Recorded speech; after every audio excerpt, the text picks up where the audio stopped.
le Seigneur est bon. Je vais lui chanter mon amour. Mais oui, le Seigneur est bon. Mais oui, le Seigneur est bon. Il a fait pour nous des merveilles. Mais oui, le Seigneur est bon.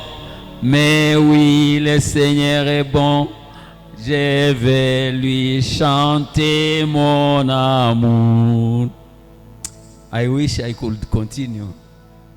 Mais j'invite Madame Gerlas de pouvoir venir nous épauler. C'est un moment de louange, d'ensemble. Merci.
car sa miséricorde dira toujours.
Pendant que nous sommes debout, je vais lire le psaume 134 et puis tous nous allons élever les mains et ouvrir nos bouches pour adorer l'Éternel.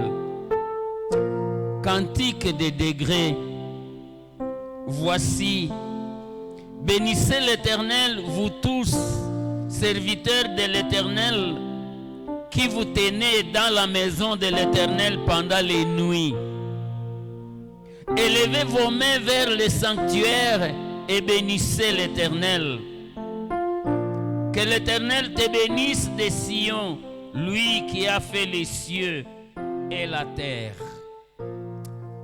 Nous pouvons élever nos voix et librement adorer notre Dieu, le bénir pour ses hauts faits, l'exalter, le glorifier, parce qu'il est digne de notre adoration. Oui, Seigneur, il n'y a point d'autre Dieu comme toi.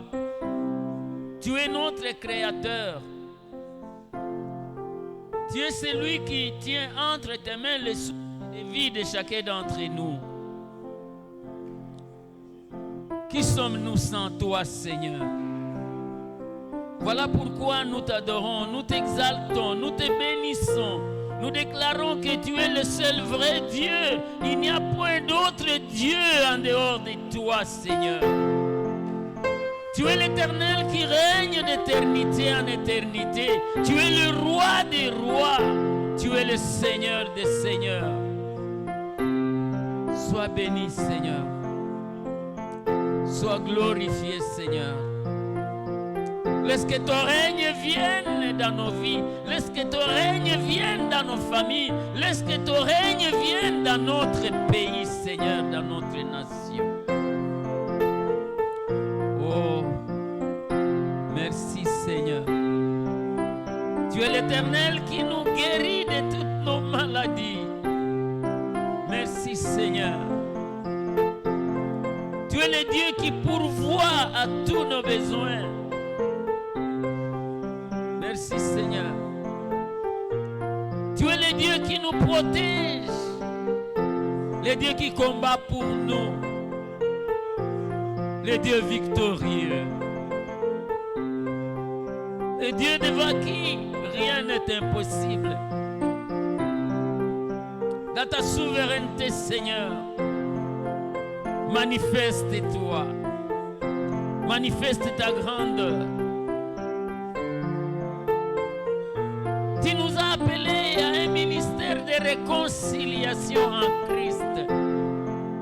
Et maintenant que nous réfléchissons autour de ce ministère de réconciliation, c'est ma prière, Éternel notre Dieu, que ton Saint-Esprit vienne nous enseigner, que ton Saint-Esprit vienne nous oindre et que tous tes serviteurs qui vont intervenir au courant de la journée puissent intervenir sous la puissance et la conduite du Saint-Esprit, de notre Dieu saint, de notre Dieu vivant. Sois exalté, Seigneur. Sois glorifié. Toi qui règnes d'éternité en éternité.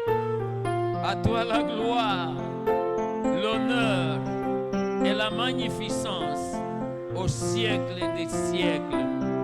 Amen. Amen.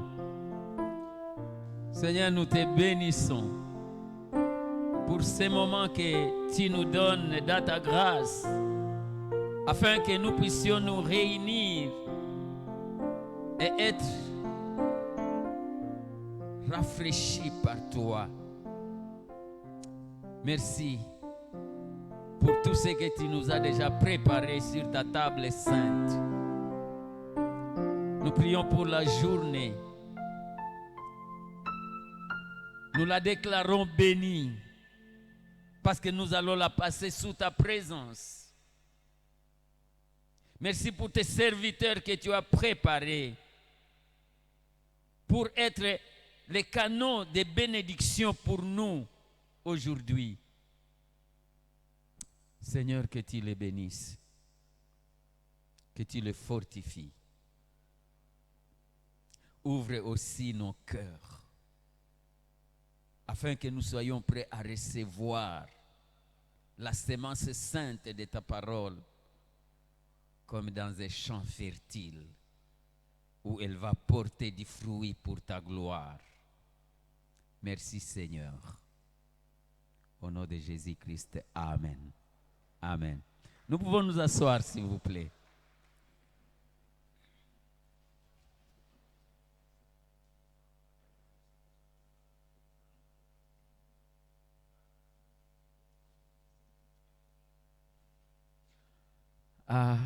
Nous vous souhaitons tous la bienvenue dans cette tente de l'espérance. Et j'aimerais inviter le CT Jean-Marc de passer brièvement pour l'accueil de ceux-là qui nous ont rejoints aujourd'hui. Bienvenue. Bonjour à tous. Bonjour. Nous rendons grâce à Dieu pour ce nouveau jour. La Bible déclare, il eut un soir et il eut un matin. Deuxième jour. Alors nous voulons accueillir les bien-aimés, les serviteurs de Dieu et servantes de Dieu qui n'étaient pas là hier avec nous, mais qui sont arrivés aujourd'hui. C'est-à-dire qu'aujourd'hui, c'est leur première participation dans ce séminaire sur la théologie chrétienne de la réconciliation.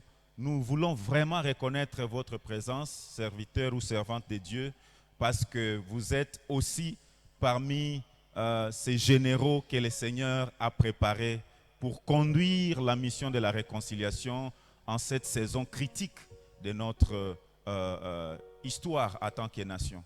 Alors, kama ni mara yako ya kwanza kushiriki pamoja nasi, nous allons vous supplier de vous tenir debout et nous allons vous accueillir. Bienvenue à tous ceux-là qui arrivent pour la première fois. Et je suis en train de dire ça parce qu'il y a eu certaines absences hier. Alors, on voulait juste se rassurer que... voilà, peut-être qu'ils vont venir après, mais encore une fois, bienvenue à tous. Je vois que nous sommes entre nous, nous qui étions là hier, et le Seigneur va nous faire du bien aujourd'hui. Merci. Amen. Moi, je n'étais pas là hier. Appelez-moi Katsongo Kamate, Dieudonné. Je sers le Seigneur dans les centres de renouvellement de l'Église et de la mission globale CIRGEM, qui est un centre au sein de cette institution de l'ICBC. Alors, bienvenue aussi à ceux qui étaient là hier. Oui, soyez les bienvenus. Et nous qui n'étions pas là hier, en tout cas, nous allons profiter de vous. Quel a été votre enrichissement hier?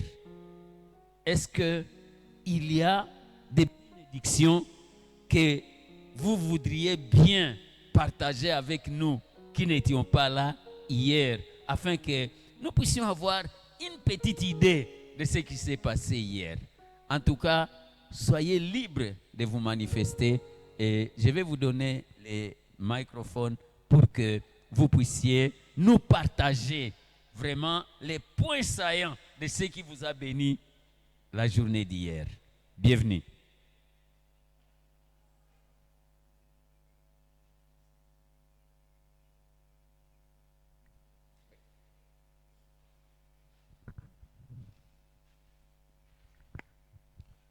Bonjour à tous. J'étais béni dans le cadre de la réconciliation, que cette réconciliation doit démarrer par moi-même. À part moi-même, il faut que cette réconciliation évolue chez les voisins.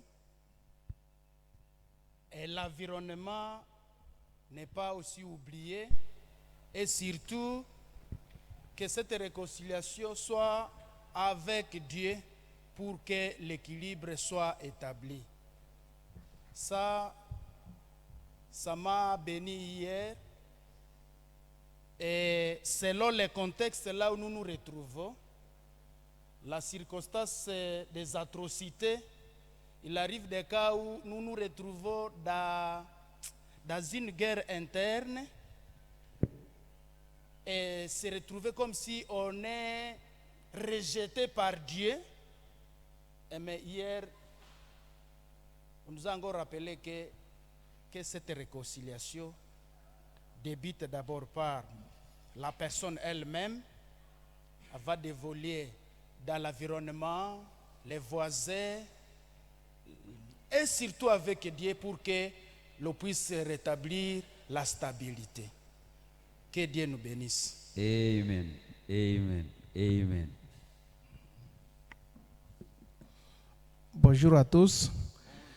Oui, moi j'ai été béni par beaucoup de choses, mais peut-être je vais le dire à quelques mots.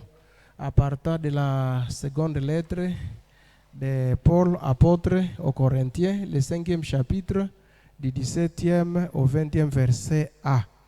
Donc si quelqu'un est en Christ, il est une nouvelle créature. Et je crois que si on marche avec le Christ, si vraiment on est ami à Jésus-Christ, là on peut faire facilement la réconciliation. Mais si on marche dans les ténèbres, dans les péchés, la réconciliation, ça sera difficile parce que le Christ, c'est le centre de tout, c'est la source de tout. Quand on parle du Christ, la réconciliation devient facile. Que Dieu vous bénisse. Amen. Amen.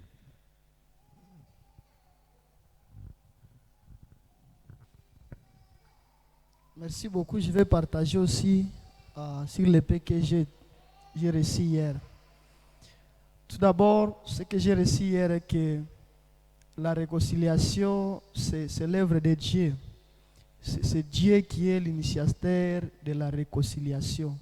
Et donc, nous venons nous rallier à ce qui a été initié par Dieu. Et que nous avons aussi reçu la réponse à la question, la réconciliation vers quoi?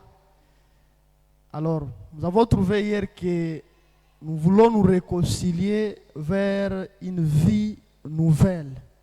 Merci. Amen. Ah oui, bonjour. Bonjour. Hier, j'ai été tellement béni et j'ai été béni par rapport de la méditation d'abord, méditation biblique, quand on était en train de montrer même le conflit et comment ça peut atteindre une personne, le conflit intrapersonnel, on a parlé aussi du conflit interpersonnel, intergroupe, et puis on a beaucoup expliqué, on a donné même des exemples. Ça m'a vraiment béni de voir que ça arrive des fois que d'autres conflits, c'est dans la personne. Et ça peut arriver aussi un moment que le conflit, c'est entre les gens, vous avec quelqu'un d'autre.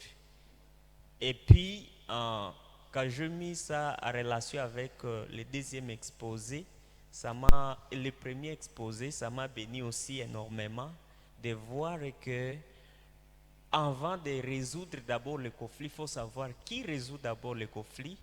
Et la source de la résolution des conflits, on nous a présenté que c'est Dieu lui-même, car on nous a amené dans l'historique de la Bible, comment les choses ont commencé. On nous a montré d'abord la création, et puis on a montré aussi quand est-ce que l'homme a tombé, ou bien la chute de l'homme.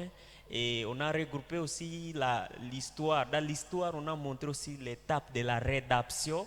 Et puis maintenant, montrer la nouvelle création que Dieu veut que tout le monde puisse y atteindre. Alors quand on était en train de présenter cette histoire de la création, maintenant, il y a des questions qu'on s'est posées hier. C'est vers quoi? Oui, la réconciliation vers quoi? C'était ça le thème même que nous étions en train de partager hier. Et ça nous a amené même dans des ateliers pour réfléchir. Vers les écoles, la nouvelle création, nous imaginons ça peut être comment? Vers, par exemple, dans l'église, la famille, on a parlé aussi le mariage, on a parlé aussi de la ville est dans la nouvelle création. Serait comment? Donc, nous avons donné des idées par rapport de chaque partie. Mais ça nous a béni énormément hier. C'était un bon moment d'échange et de réflexion. Merci. Merci beaucoup. Merci pour la parole. Ce que j'ai retenu hier et qui m'a béni, c'est par rapport à la finalité de la réconciliation, une nouvelle création. Quand j'ai écouté, on a parlé que la réconciliation n'est pas un calendrier ou un projet. Nous avons souvent, moi j'ai toujours travaillé dans le monde humanitaire. Il y a des projets que nous exécutons, des projets de 6 mois, par exemple, qu'on parle de l'éducation pour la paix. Hier, je me posais la question, est-ce que les projets de 6 mois, nous arrivons vraiment à la finalité de la réconciliation, c'est que la Bible ce que nous avons étudié hier? En tout cas, ça m'a béni hier en écoutant, en disant que le projet que nous exécutons vraiment, ce n'est pas la réconciliation, mais la réconciliation, c'est un processus que nous devons suivre et nous devons nous baser sur la Bible. Et le Christ, il est le seul médiateur, celui qui doit nous aider. Nous devons fonder notre réconciliation sur le Christ. Merci. Merci. Bonjour Assemblée de Dieu. Nous avons été bénis hier dans le même angle d'idée avec madame. C'est lorsque j'avais posé une question de dire si l'on arrive à ce que deux personnes se pardonnent, déjà qui étaient à conflit, mais ils n'arrivent pas à la réconciliation ou encore à rester encore ensemble. Qu'est-ce qu'il faut encore qu'on fasse? La réponse qu'on m'avait donnée hier, c'est une réponse qui m'avait vraiment ressaisi. Elle disait que la réconciliation, c'est un processus. Et il faut vraiment un temps pourvu que les gens se réconcilient. Mais aussi, c'est quelque chose que j'avais remarqué que souvent, dans les ministères pastoraux, nous avons ce problème de vouloir unir les gens par force, soi-disant que, en tout cas, ils se sont pardonnés. C'est comme un enfant qu'on a fouetté et après avoir fouetté l'enfant ressent ses douleurs et ses problèmes, il commence à pleurer et l'Éternel disant non, il faut le cesser à pleurer. C'est quelque chose que nous avons comme habitude de routine toujours faire dans les ministères et qu'il faut vraiment éviter sur base de ce que nous avons écouté hier qui pour arriver à la réconciliation, il faut aussi voir la profondeur du choc ou encore de la douleur que quelqu'un ressent. Merci beaucoup. Merci, merci. Merci beaucoup. Par le nom de Kassere Kachavacha Vestache. Hier, nous avons été bénis quand l'orateur est en train de nous parler la chute, l'origine du conflit dans l'homme. Nous avons compris que la chute commence dans la désobéissance, quand l'homme a désobéi à Dieu. L'homme a été accompli par lui-même, l'homme a été accompli par la nature, l'homme a été accompli par Dieu, avec Dieu, l'homme a été accompli avec ses semblables. Alors, la réconciliation vient à Jésus-Christ. Comme Jésus-Christ, c'est lui qui est le médiateur entre l'homme et Dieu, c'est lui qui est venu nous réconcilier. Ce qui a attiré beaucoup mon attention, c'est à voir comment l'Église, parce que l'Église, on a vu une nouvelle création de l'Église, comment l'Église est en train de jouer son rôle dans la communauté pour réconcilier le monde avec Dieu. Est-ce que le monde est en train d'approfondir les conflits ou en train de réconcilier la communauté? Alors nous avons vu l'image d'une nouvelle Église, une Église qui est basée sur la foi chrétienne, une Église qui se donne pour la communauté, une Église qui reflète le caractère du Christ. Et ainsi de suite, c'est là où j'étais tellement béni. Amen. Ah, bon. Gerlas encore. Il est le dernier. Ah, il est le dernier. Oui. D'autres peuvent être bénis, mais ils sont calmes. Mais je suis béni encore. Je suis béni encore quand on posait la question, est-ce qu'on se réconcilie pour que les choses se calment directement? Ça arrive des fois que dans le processus de réconciliation, on a besoin que les choses se calment. Et puis ça se passe comme ça. Et pourtant, le problème est encore là. Alors, j'étais vraiment béni quand on a dit que la réconciliation, c'est un processus. Et puis, c'est un mystère. Alors, j'avais posé la question, comment on peut vivre dans un monde conflictué? Comment on peut vivre? Parce que ça arrive des fois qu'on vit avec les païens, les chrétiens, mais même dans l'église, il y a des situations qui ne vont pas. Alors, on m'a répondu que dans tout cela, ce qui permet quelqu'un de bien vivre, c'est l'amour. Et même dans le processus de la réconciliation, c'est l'amour.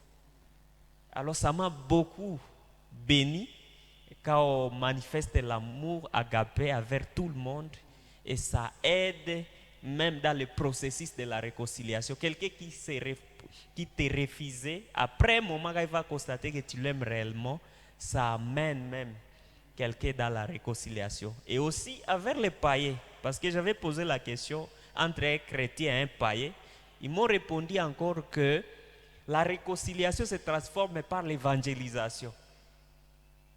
Il faut évangéliser. Il faut aller vers les gens qui ne connaissent pas le Seigneur, en les évangélisant. Ils sont en train de se réconcilier avec Dieu, avec vous, bien sûr avec la base de l'amour. Merci. Merci. Merci beaucoup. Merci beaucoup de nous avoir enrichis par ces bénédictions. Ouvrons nos Bibles. Deuxième épître de Paul aux Corinthiens, chapitre 5, du 16e au 21e verset. Deuxième épître de Paul aux Corinthiens, chapitre 5, verset 16.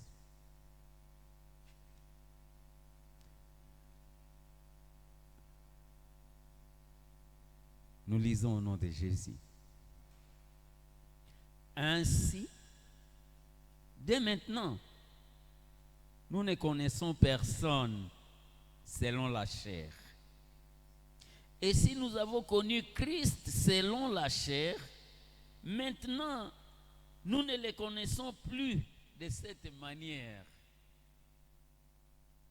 Si quelqu'un est en Christ, il est une nouvelle créature. Les choses anciennes sont passées. Voici, toutes choses sont devenues nouvelles. Et tout cela vient de Dieu qui nous a réconciliés avec lui par Christ et qui nous a donné le ministère de la réconciliation.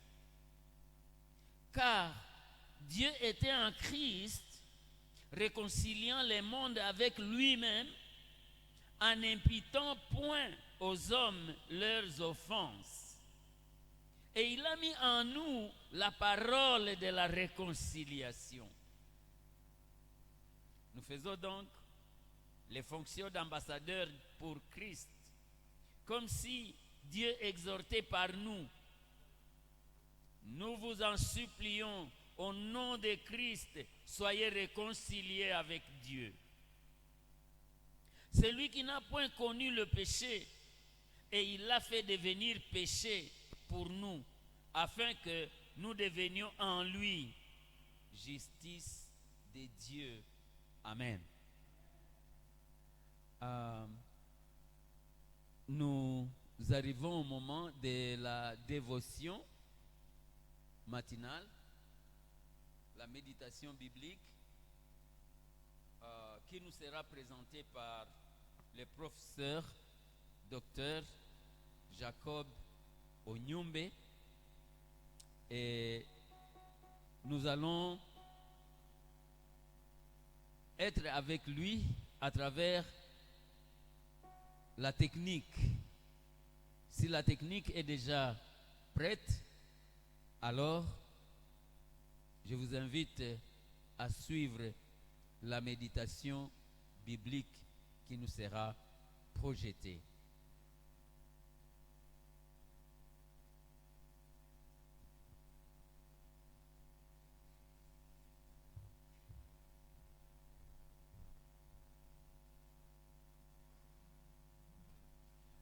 Avant de pouvoir suivre, arrêtez un peu, avant de pouvoir suivre, j'invite le CT Jean-Marc à nous présenter Docteur Professeur Jacob Onyumbe.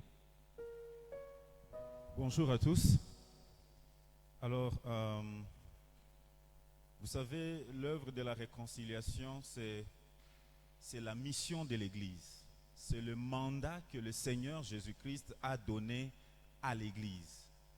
Le Seigneur n'a pas donné ça à la politique ou aux politiciens. Il a donné ce mandat à l'Église. Et quand nous parlons de l'Église, corps du Christ, c'est l'ensemble de tous les croyants dans le monde entier. Et aujourd'hui, nous avons le privilège d'avoir l'un de nous, notre frère, le professeur docteur Jacob Onyumbe-Wenyi, un prêtre catholique de la diocèse de Tchumbe, au Sankuru, là-bas. Et il est, à part son ministère en tant que prêtre, il est aussi professeur d'université en théologie et il assume les fonctions de secrétaire général académique de l'université Notre-Dame de Tchumbe. Alors nous avons vraiment la joie d'avoir la participation du professeur Jacob Onyumbe, qui pour le moment est aux États-Unis, mais il a tenu à ce qu'il puisse participer à cette activité et contribuer à cette mission à laquelle le Seigneur nous a appelés. Je sais que le prof Onyumbe va suivre cette vidéo. Prof, merci infiniment. Vous avez fait un grand sacrifice et que le Seigneur vous le rende au centuple. Merci, merci. J'ai eu le privilège de rencontrer le professeur Onyumbe à Kampala, dans la rencontre de GLI. Il est vraiment, vraiment une grande bénédiction à l'Église, le corps de Christ. Veillons le suivre avec attention.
Merci pour votre patience.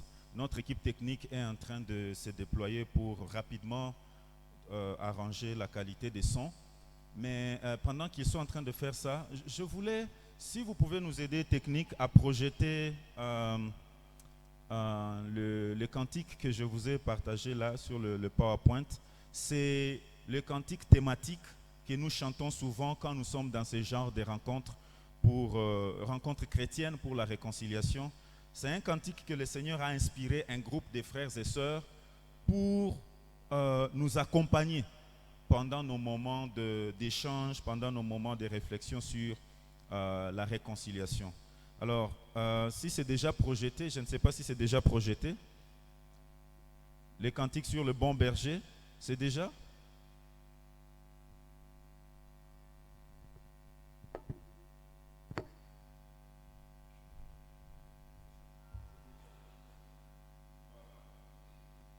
Alors, le cantique, il est facile.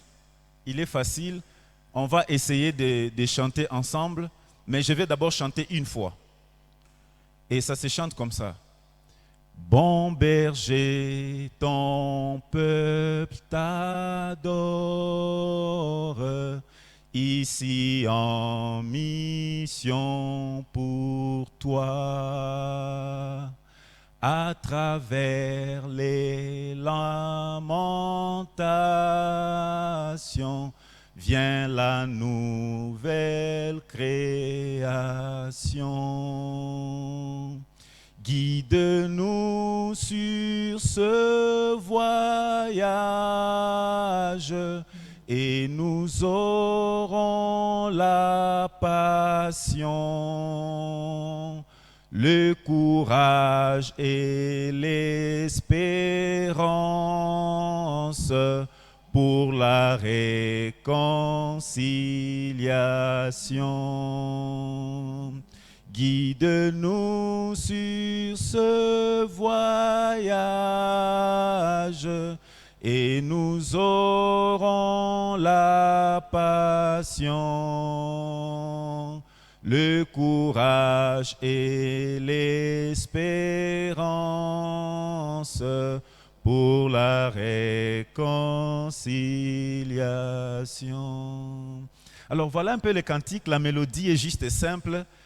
Et vous voyez, c'est un cantique qui commence par le bon berger pour reconnaître l'auteur, la source de la réconciliation. Ce n'est pas nous, mais c'est lui. Alors, on va essayer peut-être. Bon berger, ton peuple t'adore, ici en mission pour toi. À travers les lamentations, vient la nouvelle création. Guide-nous sur ce voyage et nous aurons la passion, le courage et l'espérance pour la réconciliation. Guide-nous sur ce voyage et nous aurons la passion, le courage et l'espérance pour la réconciliation. Waouh! Je vois que nous avons une grande chorale ici. Voilà, j'ai l'impression que la qualité s'est améliorée. On peut y aller? On peut recommencer?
Il ne fait l'ombre d'aucun doute qu'en ce moment, la RDC et surtout la province du Nord Kivu, choisis comme lieu de la tenue de cette première rencontre et les lieux indiqués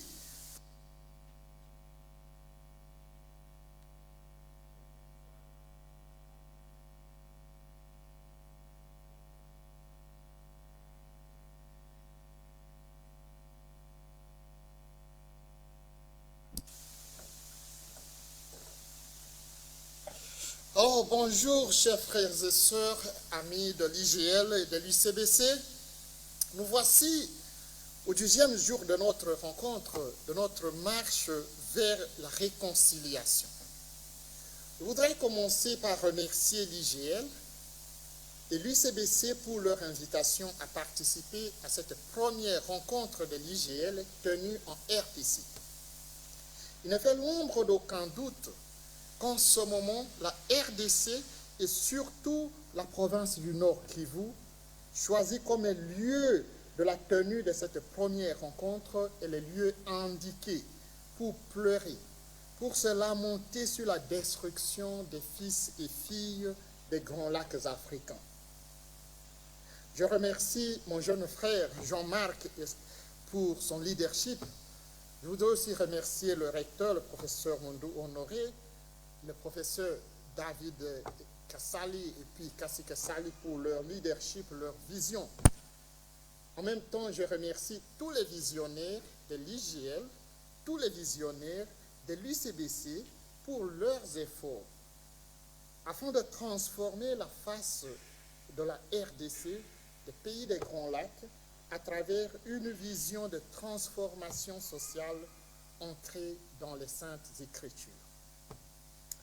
Je ne peux pas commencer cette modeste communication sans aussi exprimer ma proximité avec tous nos frères et sœurs des deux Kivu qui pleurent, ceux-là même dont les corps ne font que remplir les fosses communes de notre pays. Je voudrais aussi reconnaître ici, en parlant, le leadership et l'engagement de tous les leaders religieux. Je voudrais citer comme prêtre catholique, je dois reconnaître mes autorités qui sont là, Monseigneur Melchisedek Sikouli et puis Monseigneur Willy Gobi de Goma. Nous sommes là, nous soutenons votre leadership, mais aussi nous exprimons notre proximité avec tous nos frères et sœurs qui souffrent. Hier, nous nous sommes posé la question, la réconciliation vers quoi? Ce matin, notre imagination scripturaire tourne vers la question suivante, la question en rapport avec la réalité. Qu'est-ce qui se passe? Nous voudrions dire que la réponse appropriée à une attention à notre réalité, c'est la lamentation. Notre propos voudrait nous inviter à considérer la lamentation comme une réponse ou la réponse honnête d'une communauté lacérée par la cupidité, le mensonge, les injustices et la violence. Parfois, l'abondance de discours et de textes sur la réconciliation, sur l'importance de la paix, suggère que la paix et la réconciliation sont accessibles à tout celui qui acquiert une bonne connaissance des principes moraux tirés des Saintes Écritures. Et parfois, nous nous convainquons qu'un cocktail de citations bibliques jetées dans un contexte de conflit peut résoudre tous les problèmes. En d'autres termes, l'on pense que ce qui manque à nos communautés, à nos sociétés, c'est la connaissance de la conduite à tenir. Cette croyance peut parfois conduire à un chantage spirituel qui, au lieu de guérir, peut créer des frustrations et la méfiance. Ainsi, lorsqu'un conflit éclate dans une communauté, nous, c'est-à-dire l'Église, nous avons tendance à résoudre ce conflit à coups de lettres ou de discours moralisateurs. Parfois, ce qui amène l'Église à choisir cette voie, ce n'est pas la mauvaise volonté, mais c'est souvent la peur d'affronter la réalité. Parce que la réalité, elle est parfois difficile à maîtriser. Parfois, elle peut être dangereuse. D'autant plus que la réalité dans un contexte de conflit, dans un contexte de méfiance mutuelle ou de méfiance collective, parfois c'est difficile de faire face à cette réalité. Ainsi, l'Église souvent choisit la voie de la facilité. L'Église peut souvent choisir la voie de l'évitement, la voie, ce que nous pouvons appeler ici la politique de l'autruche. Et cette politique elle peut parfois paraître appropriée au lieu de descendre au lieu de la blessure, d'ouvrir nos yeux pour voir où se trouve la plaie. Dans nos sociétés et dans nos églises, nous sommes constamment confrontés à la tentation de la vitesse. Nous voulons résoudre tous les problèmes rapidement, trouver solution, avoir un calendrier de résolution de conflits. Nous sommes aussi tentés par la volonté, n'est-ce pas, de prouver notre innocence. Nous avons peur d'être considérés comme aussi participants de la souffrance de nos frères et sœurs. Alors généralement, nous choisissons de prouver que nous sommes innocents, l'Église est innocente, ou nous choisissons l'autre voie, c'est la voie de la prétention à l'innocence. Tout va bien, rien ne va mal, il n'y a pas de conflit. On crie shalom, shalom, et pourtant il n'y a pas de shalom, il n'y a pas de paix. On aime donner l'impression que tout marche, tout va bien, et embrasser cette image ou cette volonté de la victoire, de succès illimité, même quand rien ne marche, même quand la majorité de nos frères et sœurs pleurent, ou ont peur de pleurer, ou honte de pleurer, ou ils se cachent derrière les portes pour exprimer leur souffrance, leur malheur. Parce que pleurer peut devenir un discours politique, un discours qui inquiète ou qui bouge la société. Alors ils choisissent le silence.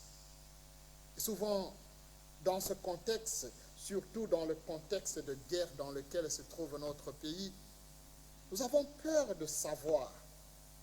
Nous avons peur de regarder les atrocités de la guerre parce que nous ne voulons pas reconnaître combien destructrices ces atrocités sont. Nous avons peur même de célébrer les funérailles de nos frères qui tombent sur le champ de bataille, et surtout pas les funérailles des victimes de balles perdues dans nos sociétés. Mais aussi longtemps que nous continuons à cacher les plaies de notre société, aussi longtemps que nous continuons à prétendre que tout va bien, on a peu de chances de changer. On a très peu de chances d'être guéri. Avant de proposer un texte que nous allons examiner ce matin, ou des textes de lamentation biblique, je voudrais vous inviter à lire tout texte royaux. C'est-à-dire qu'ici, dans ma petite communication de ce matin, je veux que l'on puisse se focaliser sur 3 petits textes qui présentent une certaine situation. Et puis, après ce texte, nous allons maintenant nous plonger dans ce que nous appelons les lamentations bibliques, parce qu'aujourd'hui, le 2e jour de notre rencontre, c'est le jour de lamentation. C'est le jour où je vous invite à pleurer, à réfléchir sur les douleurs de nos frères et sœurs et les rejoindre dans leur fosse commune et pleurer avec eux, pleurer même avec les cadavres qui meurent. Alors, le premier texte que je voudrais vous proposer, c'est le texte tiré du premier livre de Rois, et ça c'est le texte de la prospérité du roi Salomon. Ici, c'est au premier livre de Rois, chapitre 4. Et il ne vaut pas la peine de vous lire l'entièreté du texte. Vous connaissez bien le récit du premier livre de Rois, au 4e chapitre, la description des mets de Salomon. Combien de gazelles il mangeait, combien d'agneaux, et comment tous ses serviteurs étaient dans la joie. Alors, toutes ces célébrations, quand on regarde, nous sommes tentés de dire que le peuple d'Israël est en train de se réjouir. Que le peuple d'Israël est dans la joie. Parce qu'il y a quand même un petit groupe de gens qui sont en train de jouir, de célébrer. Mais en réalité, cette célébration ne concerne qu'une minorité. Et la majorité du peuple est en train de souffrir. Parce que plus tard, nous allons voir dans le même livre, premier livre de Rois, nous allons voir au 12e chapitre qu'il y a toute une grande majorité de citoyens qui sont réduits à un esclave. Ils sont devenus esclaves au royaume d'Israël, le peuple de Dieu. Et qui a fait d'eux des esclaves? C'est ce même roi, Salomon. Donc, premier mot que je voudrais dire, c'est que la célébration à la cour royale ne traduit pas la réjouissance de tout le monde. Souvent, la jouissance de peu est une manière de cacher la souffrance des autres. Et ce qu'on voit, ce qu'on présente au monde, la joie de très peu de gens, souvent ça cache les taudis des gens qui sont dans des quartiers périphériques. Il y a des pays, j'ai été dans un pays où si vous circulez, n'est-ce pas, sur les artères principales, tout va bien. On a de très belles maisons, on a de très belles avenues, mais il suffit que vous puissiez entrer dans la ville, derrière les buildings que vous voyez, vous trouvez une population qui souffre d'une misère noire. Et c'est ce que nous voyons chez Salomon. Le deuxième texte que je vous proposer, c'est le récit de la mort du roi Akab. C'est un texte qui me fascine beaucoup. Et ça, c'est au premier livre de Rois, au 22e chapitre. Le roi Akab s'engage dans une guerre qui ne lui était pas nécessaire. En quelque sorte, c'est lui qui crée cette guerre. Et puis, lorsqu'il crée la guerre, il ne veut pas que les gens lui disent la vérité sur ses chances de victoire ou d'échec. Et puis, il s'entoure d'un groupe de flatteurs. Au Congo, on parle de Djalelo. Et tous ces gens connaissent ce que le roi pense. Ils parlent toujours en groupe. Il n'y a pas de réflexion critique, il n'y a pas de réflexion personnelle. Et tous, ils parlent ensemble. Ils disent toujours au roi ce que le roi veut entendre. C'est-à-dire qu'ils sont si habitués à la liturgie de la cour royale qu'ils peuvent facilement répéter ce que le roi veut entendre. Et à la fin de sa vie, le roi, sachant que les dangers étaient grands, il s'arrange avec le roi de Juda, le roi Jehoshaphat, et il lui dit, bon, moi je vais me dissimuler. Comme toi, je vais porter des habits qui vont faire penser à l'ennemi que c'est moi. Moi, je suis le roi de Juda. Et puis toi, on va penser que c'est toi le roi d'Israël, parce qu'ils sont en quête du roi d'Israël. Et vous lirez l'histoire. C'est un peu comique, n'est-ce pas? ce grand roi qui veut que les gens l'adorent, que les gens le respectent, que les gens le prennent comme le meilleur des rois. Il se cache. Mais il tient à donner l'impression d'être un roi fort, un roi valeureux.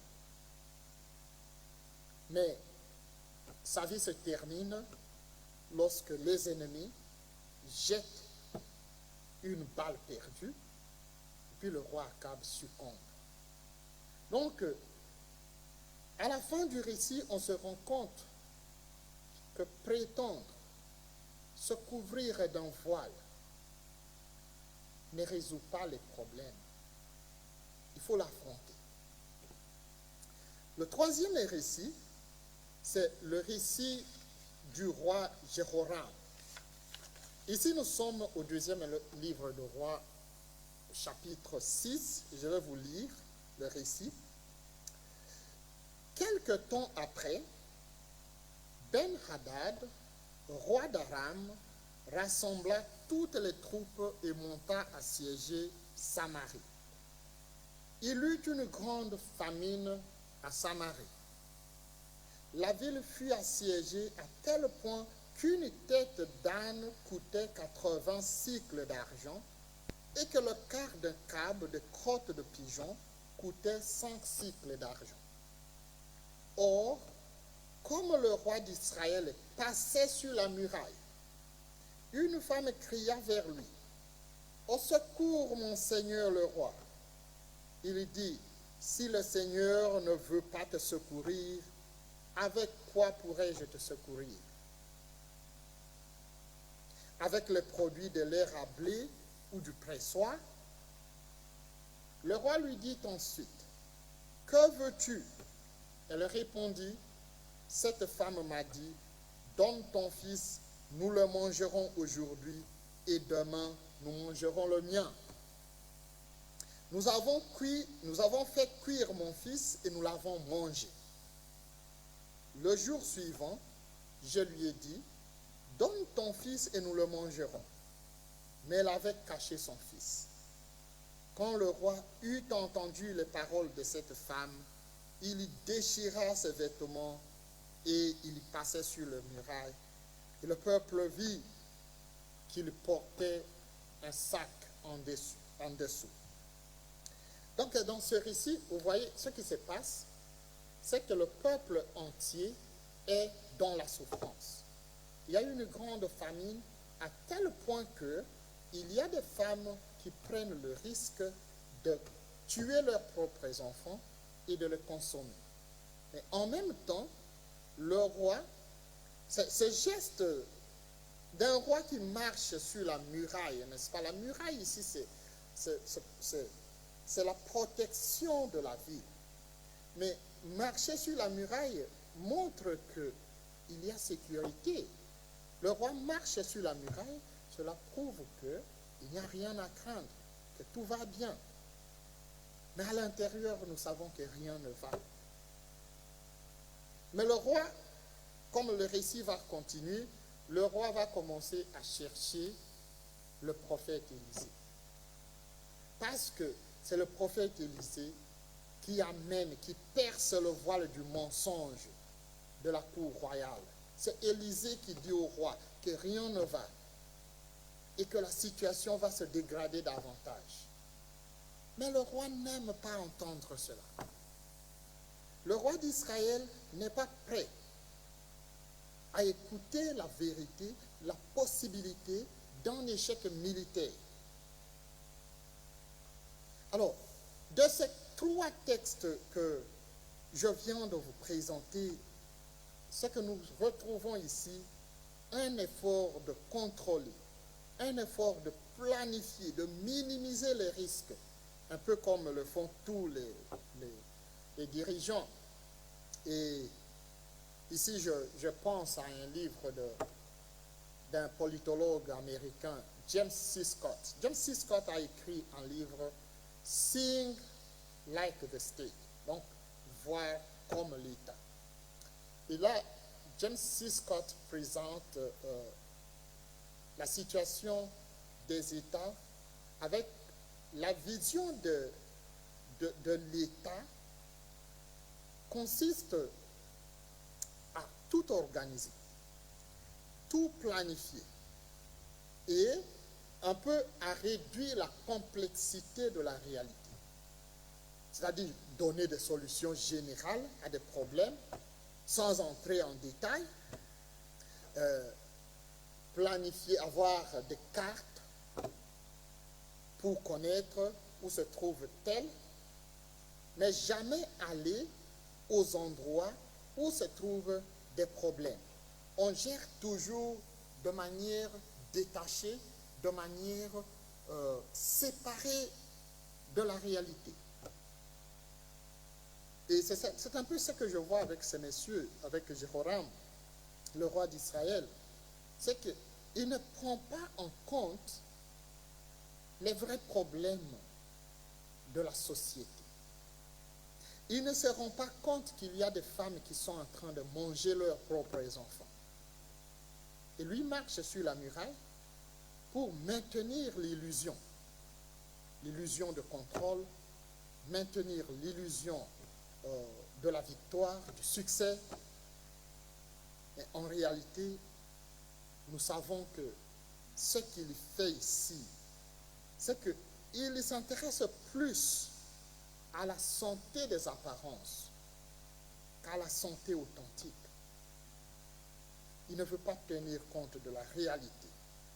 Il vit plutôt dans ce déni de la réalité, nous avons appelé la politique de l'autruche.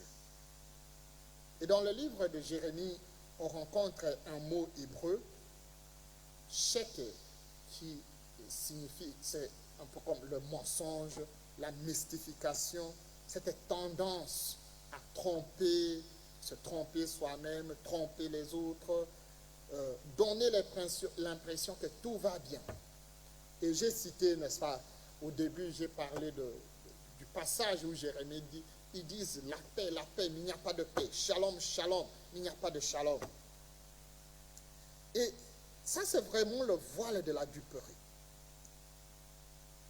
Et un autre personnage dans la Bible qui incarne cet effort de vivre dans le déni de la réalité, c'est le prophète Anani. Vous trouvez ça au 28e chapitre du livre du prophète Jérémie. Anani voit que Jérusalem est sur le point de tomber. Il n'y a aucun signe qui puisse rassurer le peuple que les Babyloniens vont épargner Jérusalem ou son temple. Mais Anani donne un programme. Anani trompe le roi, trompe le peuple, que la victoire n'était que question des jours, question, on peut dire, question des heures. Le Seigneur va bientôt détruire les Babyloniens. Et donc ça,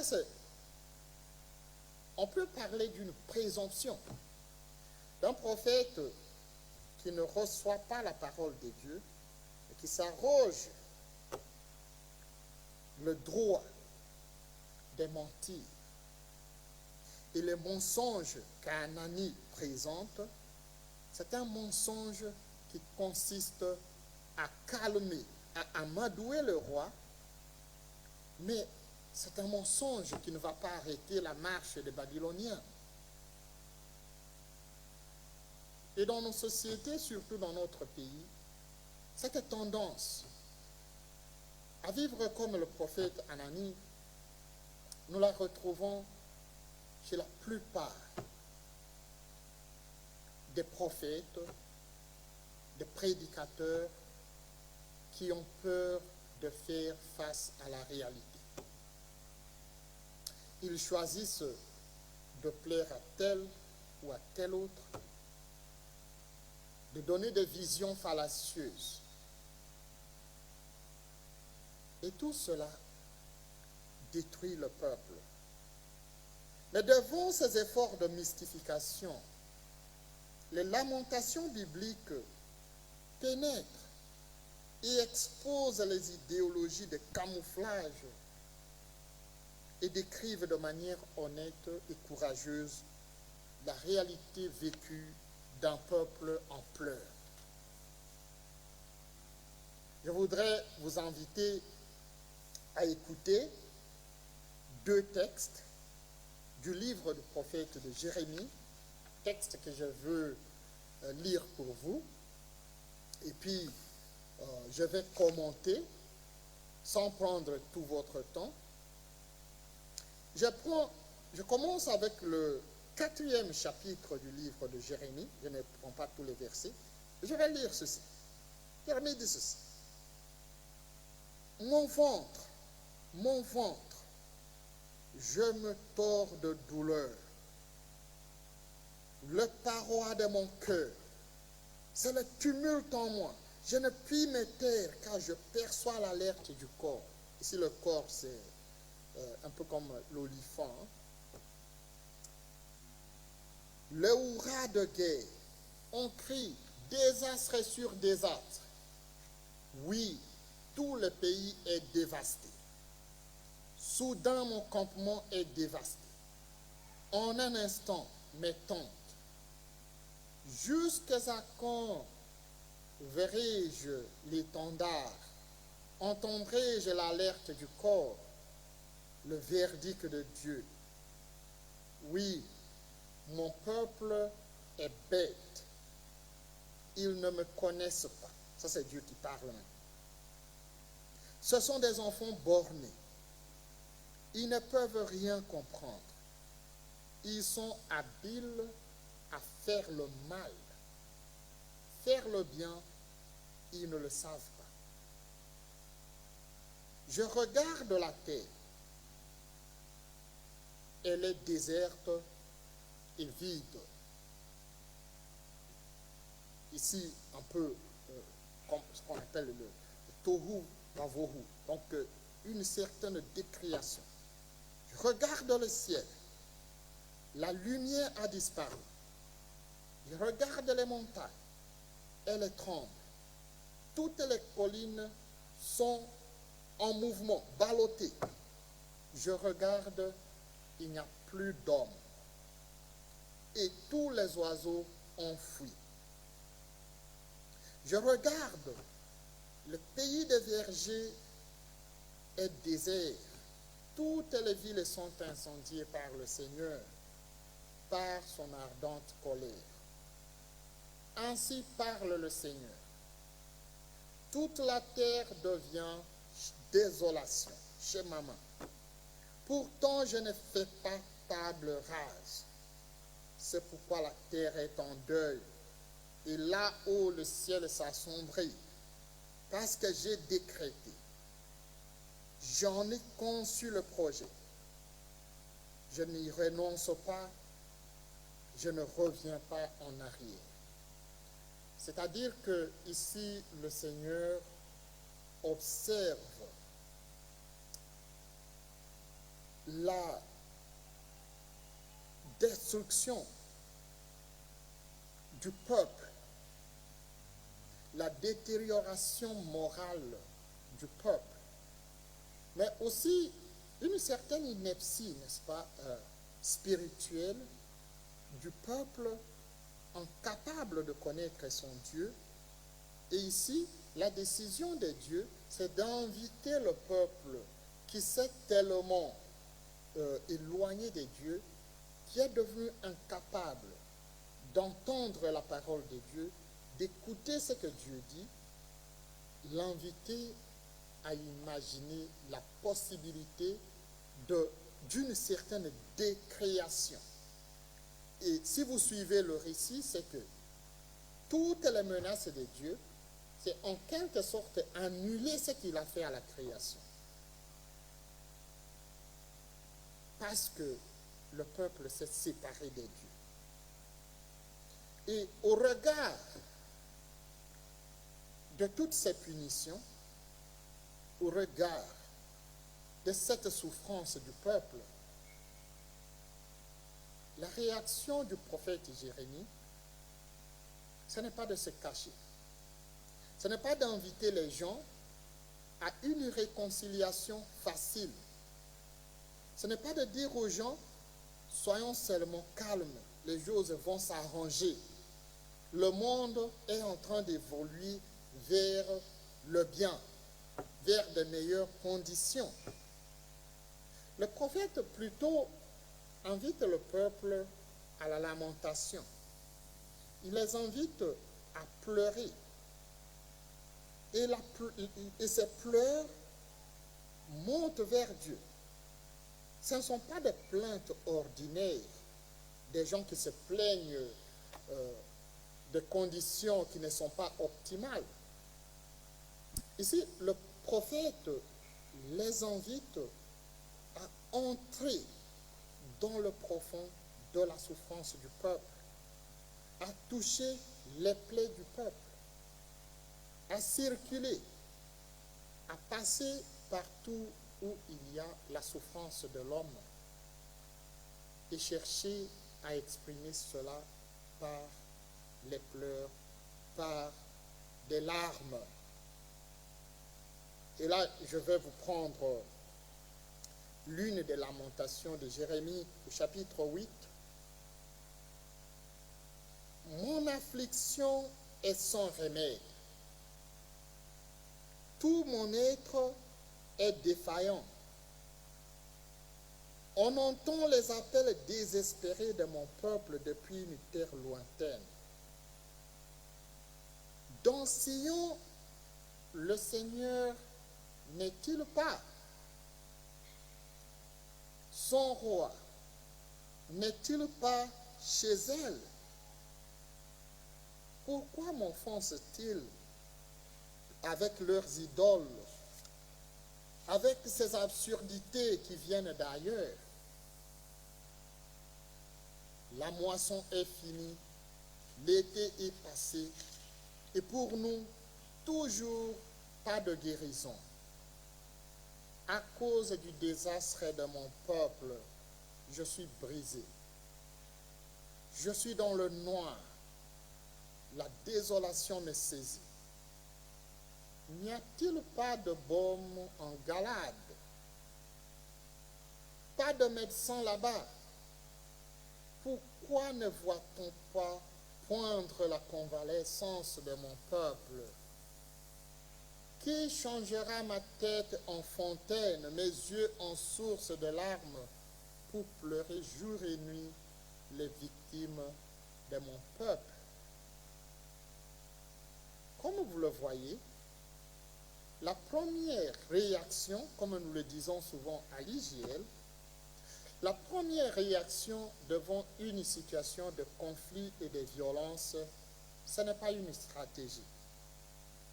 Ce n'est pas une lettre de leçon morale. C'est d'abord la prière. Une prière qui exprime la douleur d'une mère qui refuse une consolation facile, mais continue à pleurer ses enfants, car ils ne sont plus, comme les pleurs de Rachel à Rama. Cette prière de lamentation est dirigée vers Dieu, parce que nous savons qu'il écoute. Ce n'est pas l'expression du désespoir. C'est une pratique qui refuse de vivre dans le mensonge, dans la mystification. Et avec les lamentations, nous prêtons attention à toutes les plaies, sans nous préoccuper de la distance. Cela signifie que le travail est local et humble, sans trop d'ambition. Nous nous contentons de regarder les plaies qui sont plus proches de nous. Et ça demande l'implication de toute la communauté, l'implication de tout un chacun. Ce n'est pas l'affaire de techniciens, ce n'est pas l'affaire de spécialistes. C'est pourquoi, à l'IGL, nous suspectons les spécialistes. Les spécialistes des théories de réconciliation. Parce que s'ils viennent, ils enseignent ces théories, ils donnent des instructions, et puis ils disparaissent, les plaies de la communauté continuent. Et donc, nous voudrions inviter chacun de nous à regarder les plaies qui sont autour d'elle, autour de lui. On n'a pas besoin d'une stratégie nationale de résolution des conflits pour guérir nos communautés. Parce que si on a une stratégie nationale, on risque d'oublier la nécessité de pleurer. On risque d'oublier parce que les pleurs sont imprévisibles. Et si on regarde comme l'État, si les églises deviennent comme des copies de l'État, nous nous perdons. Dans chaque ville, dans chaque village, on observe, on écoute, on déniche ceux qui sont souvent oubliés. Et puis on pleure. On fait monter un cri vers Dieu. On célèbre les deuils de ceux qui sont morts. On pleure parce qu'on n'a pas la prétention de résoudre les problèmes de la violence. Chaque fois que l'Église se préoccupe des stratégies et fait preuve de trop de confiance en sa capacité de résoudre les conflits de notre société, je vous le dis, comprenez qu'elle a adopté une voie dangereuse, celle d'imiter le politicien ou d'imiter le technicien. Vous savez qu'au moment crucial de sa vie, le Christ notre Seigneur se tourna vers son Père et cria « Eloi, Eloi, lama sabachthani ». C'est une attitude essentielle pour le corps du Christ. Nous ne saurons résoudre les problèmes de conflit sans arriver au lieu du conflit. Nous ne saurons résoudre le problème de conflit avec des mémorandums, des petits papiers. Tout comme de l'extérieur, on ne viendra pas nous guérir. Les étrangers ne nous sauveront pas. Ils peuvent nous amener des armes. Ils peuvent nous amener des stratégies. Mais est-ce que les plaies sont guéries? Est-ce que les morts sont pleurés? Est-ce que les deuils sont célébrés? Aussi longtemps que ces deuils ne sont pas célébrés, la réconciliation ne peut jamais s'imposer. La réconciliation sort de la reconnaissance de nos plaies. Se lamenter, c'est reconnaître que nous sommes parfois complices, que parfois nous sommes le problème. Et donc, on ne prétend pas être innocent. Se considérer innocent réduit la crédibilité. L'Église, comme je le sais, nos églises tolèrent difficilement qu'on leur dise de faire une introspection. Mais si nous craignons l'introspection, c'est que nous n'avons pas qualité d'inviter les autres à réfléchir sur les plaies de notre peuple. Parfois, nous sommes la copie de la société que nous voulons changer. Et si nous n'examinons pas notre participation à la souffrance de nos frères et sœurs, c'est-à-dire ici, je parle, n'est-ce pas, de la pénitence, de la lamentation à la pénitence collective dans les églises locales et reconnaître notre cécité. Avant-hier, dimanche, dans l'Église catholique, dans le lectionnaire, on a lu l'Évangile de Saint Jean au 9e chapitre. Le récit de l'homme qui est né aveugle.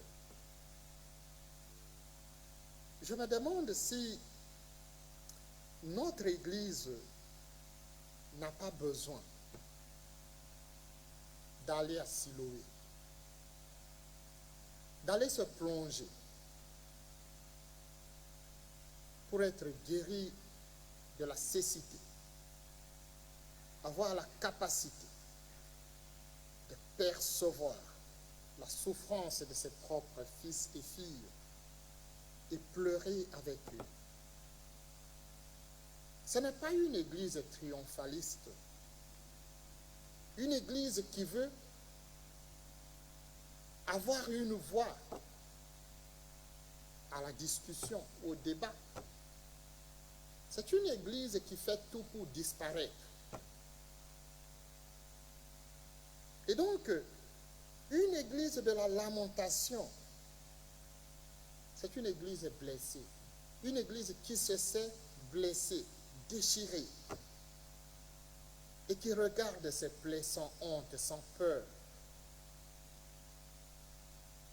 et qui a le courage de se dire, ce plaie ne me définissent pas. Il est possible de m'en guérir. Il est possible de transformer. C'est en pleurant, frères et sœurs, que nous apprenons à nous préparer pour l'espérance. C'est en pleurant que nous pourrons ouvrir nos yeux. Les larmes vont tomber dans nos yeux pour voir l'espérance. Mais je ne vais pas parler de l'espérance ce matin parce que demain, nous allons discuter de l'espérance. Merci beaucoup pour votre attention et sincère merci pour votre participation à l'IGL. Mais sincère remerciement encore une fois à mon jeune frère, c'était Jean-Marc, et à tous les organisateurs de l'IGL. Je pense notamment à Marion, au Kenya, et je pense à Lise, à Kampala, et à tous les responsables de l'IGL. On va se voir d'ici là, demain, et puis encore à notre rencontre annuelle à Kampala au mois de juin. Merci beaucoup.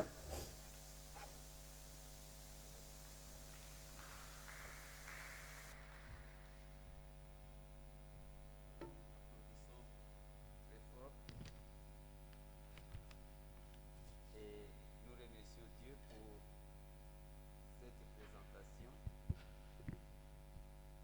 Que Dieu soit loué.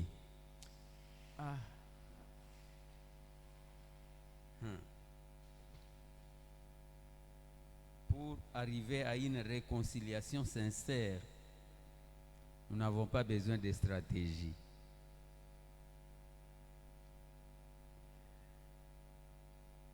Pas besoin de stratégie pour guérir la plaie du peuple.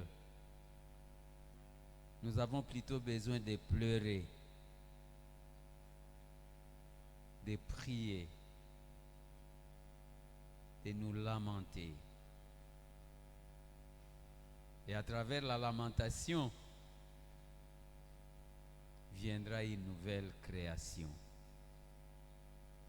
Nous disons merci au Père Jacob de nous avoir nourris. Et directement, j'aimerais inviter le CT Jean-Marc pour la suite du programme.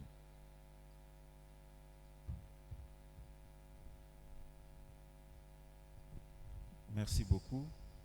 Aujourd'hui, c'est le deuxième jour de notre voyage et notre thème central aujourd'hui, c'est une question simple mais très profonde. Qu'est-ce qui se passe? Qu'est-ce qui se passe? Hier, notre question principale, le thème réconciliation vers quoi? Et notre réponse, c'était la nouvelle création. Mais nous avons quitté cette dimension de la vision et revenir dans le contexte parce que notre approche de la réconciliation chrétienne, nous voulons qu'elle soit enracinée dans les contextes et non pas juste superficielle dans les théories, dans les stratégies, dans les calendriers. Qu'est-ce qui se passe? C'est sur ça que nous sommes en train de réfléchir aujourd'hui. Et cela nous appelle à la discipline de la lamentation. Et le père, professeur Jacob Onyumbe, nous a orientés dans cette imagination biblique, cette réflexion biblique. J'aimerais d'abord savoir combien d'entre nous ont appris quelque chose à partir de l'exposé. Merci beaucoup. Combien d'entre nous ont été choqués par quelque chose? C'est-à-dire que vous avez appris quelque chose, mais ça a créé en vous un choc. Le choc du genre, pourquoi est-ce que ça ne se fait pas? Ou bien, pourquoi est-ce que ça se fait de cette manière et non pas de cette manière? Ou un choc du genre, comment est-ce que je n'ai pas su ça avant? C'est-à-dire juste un choc quelconque. Est-ce que quelqu'un a expérimenté un choc? Voilà, je vois des gens qui ont expérimenté des chocs. S'il vous plaît, n'ignorons pas ces chocs-là. Gardons ça parce que à travers des chocs, le Seigneur enlève les écailles de nos yeux pour nous amener à une autre dimension de révélation. Je vous ai parlé de mon témoignage hier, le choc que j'ai eu en 2015, et ça a perturbé ma façon de voir les choses. Alors, pour le moment, nous aimerions faire deux choses. Nous aurons le temps de partager les dons, c'est-à-dire les choses qui vous ont bénis. Nous allons avoir le temps pour partager. Mais pour le moment, nous aimerions faire deux choses. Il est déjà 10h46. Rachel, je pense que ça va là-bas? Ok. Nous aimerions faire deux choses. Nous allons prendre le petit déjeuner et puis aller dans nos groupes, dans nos petits groupes pour réfléchir à quelques questions que le professeur Jacob Onyumbe nous a envoyées. Technique, est-ce que vous pouvez nous mettre ces PowerPoint, des questions de réflexion dans des petits groupes? Le professeur Jacob voulait que, après avoir suivi cet exposé, que nous soyons dans des petits groupes pour réfléchir sur quelques questions en rapport avec la notion de la lamentation. Et juste comme une plaisanterie en passant, la dernière fois que nous avions prêché sur le livre des lamentations dans nos églises, quelqu'un peut se rappeler c'était quand? Oui, c'était quand?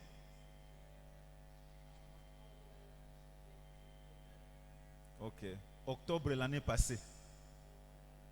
Ok, octobre l'année passée. Nous autres, nous nous rappelons quand est-ce qu'on a eu des enseignements autour de la lamentation, le livre de la lamentation dans la Bible.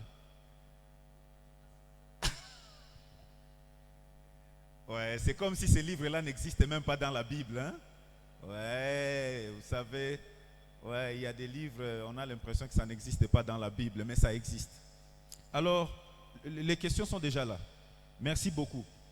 De la même manière qu'on s'est réunis hier dans nos petits groupes, on va rester dans ces groupes-là.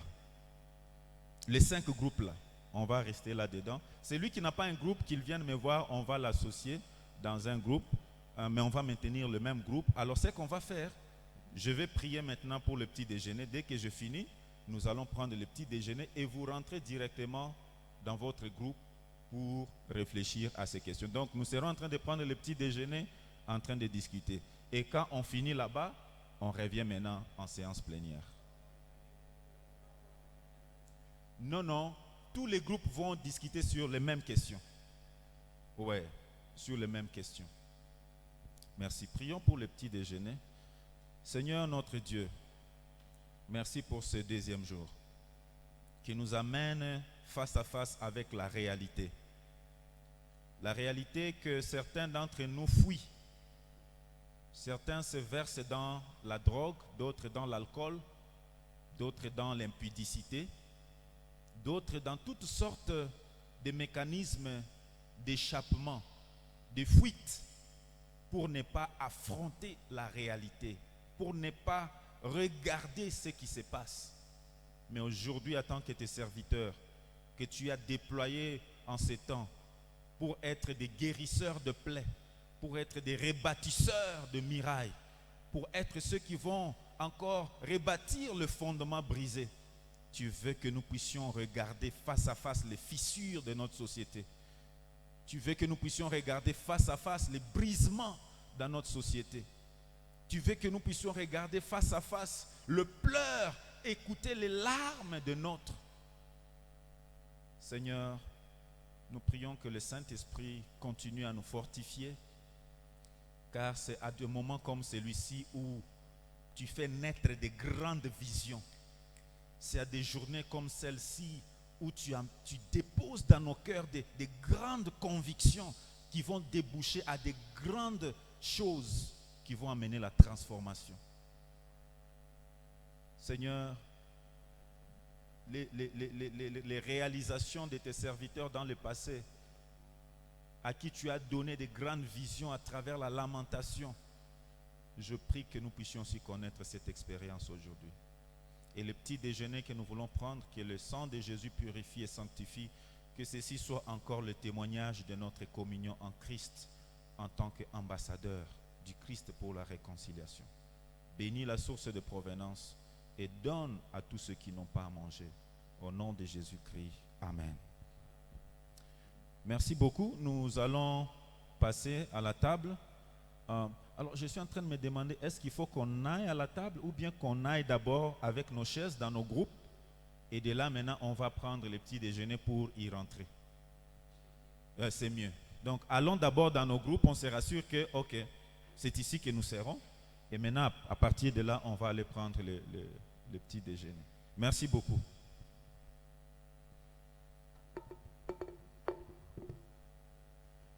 Celui qui n'a pas un groupe, il peut toujours venir me voir ici pour que nous puissions l'orienter.